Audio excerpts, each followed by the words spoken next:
Hey everybody, I have some exciting news. If you're around Lithuania in the next couple months, stop by and see us. We'll be talking about how to create a tailored governance system using COBIT and several other related industry frameworks. We'll be doing this on August 30th from 9 o'clock till 5 o'clock in Vilnius, Lithuania.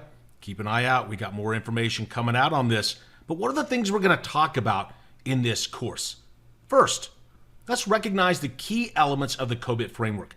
You know you can't pick up any framework book, thumb through it, and say, aha, I get it. So we'll do some basic information on COBIT and follow that up with how COBIT is aligned with other relevant industry frameworks out there, and then it gets fun. We'll take a deeper dive into these things called design factors. Design factors are those factors you use to create that tailored governance system for you.